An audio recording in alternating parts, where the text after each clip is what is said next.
आपको अब आगे पूरे साल बुलाया जाएगा यहाँ पे। कितने लोग तैयार हैं आने के लिए?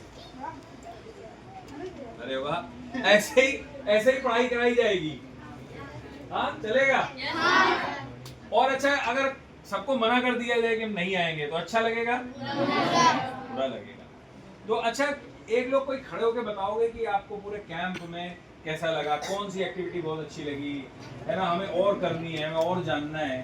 तो एक दो लोग जरा सामने आकर के ये लाइट और ओपन कर सकते हैं, और वहीं पे है, ऑन कर दीजिए एक और।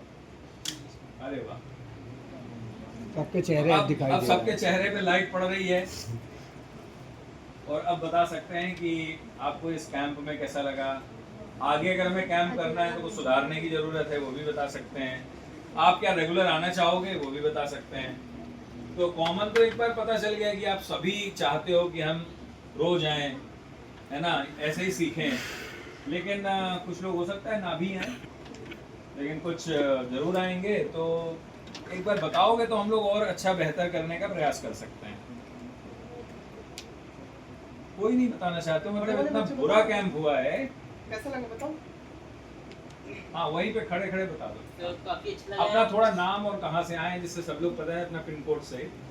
तो मेरा नाम अभिषेक है, मैं मंदना से आया हूँ, और यहाँ पे आके मुझे बहुत अच्छा लगा। यहाँ पे चीज़ों को पढ़ाने का तरीका काफ़ी यूनिक लगा, क्योंकि यहाँ पे सिर्फ थ्योरी पे फोकस ना करके लॉजिकली और प्रैक्टिकली चीज़ों को समझाते हैं, जिससे चीज़ें अंडरस्टैंडिंग में आती है। सिर्फ रट लेने से चीज़ें बाद में भूल जाते हैं, लेकिन जब हम उसको समझ लेते हैं तो हमें काफ़ी लंबी टाइम तक वो चीज़ें याद रहती हैं।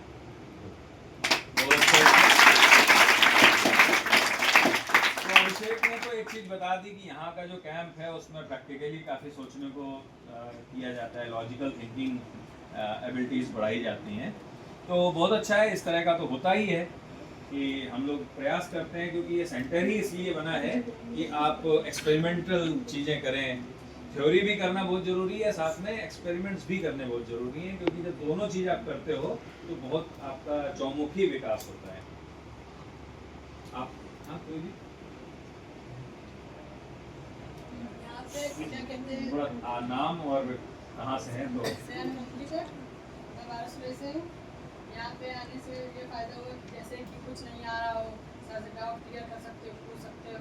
ये सब जैसे सर पढ़ा रहे हो, जैसे कुछ समझ में नहीं आया तो पूछ सकते, बता सकते हैं सर। बहुत बढ़िया। अच्छा, एक चीज बहुत क्लियर होती है, कुछ नहीं आ रहा होता है तो आप पूछोगे कैसे? अगर आपको कुछ आता है तभी तो सवाल आते हैं, है ना। कुछ नहीं आ रहा हो तो सर से पूछ लें। कुछ नहीं आता है जिनको, वो पूछते ही नहीं है। जब कुछ आता है तभी सवाल आते हैं, ठीक है। तो जिसके मन में सवाल आ रहा है, इसका मतलब है कि उसको कुछ आता है और आगे आने की इच्छा उसके अंदर, तभी सवाल आते हैं, अदरवाइज सवाल नहीं आते हैं। तो ये बहुत अच्छा है कि आपके मन में सवाल आते हैं और पूछते हो आप। और हमें लगता है कि एक से एक बढ़ के शिक्षक हैं जो सब चाहते हैं कि आप आगे बढ़ें और सवाल पूछें, है ना। और कई बार ये स्थिति आती है कि शिक्षक को भी सवाल के आंसर नहीं पता होते हैं। जैसे मेरे को भी कई बार सवाल के आंसर नहीं पता होते हैं, लेकिन हम ये बिल्कुल सही है कि शिक्षक यहाँ के कोई भी गलत आपको नहीं पास ऑन करते हैं। वो भले पढ़ करके आए, पढ़ करके आकर के फिर आपको बताएं, ठीक है। तो इस तरह का यहाँ पे है। तो थैंक यू अंकित, आप 12 सुरई से आए इतना दूर से, तो बहुत अच्छे। इधर से कौन बताएगा?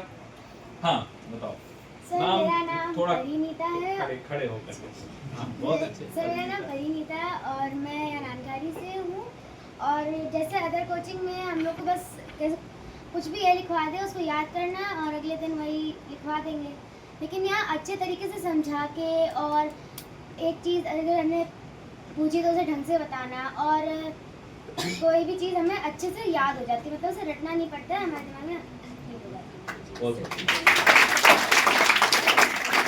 तो परिणीता, एक चीज है कि इसको हम लोग कोचिंग सेंटर नहीं कहते हैं, है ना। ये एक केंद्र है, सायंकालीन केंद्र, और हम लोग यहाँ पे बच्चों को लेकर के आते हैं और पढ़ाने की कोशिश नहीं करते हैं। हम ये नहीं चाहते हैं कि आपको कुछ पढ़ाएं, हम लोग आपस में डिस्कशन करते हैं। हमें ये पता है तो हम उसको लेकर के एक नए तरीके से डिस्कस करते हैं। कई हमने देखे पजल्स भैया कराते हैं, और आप लोग गणित के पजल्स में आप ही करा रहे थे ना, गणित के पजल्स में वो तालियां पीट रहे हैं, और गणित का विषय तो कई बार ऐसा होता है कि अंदर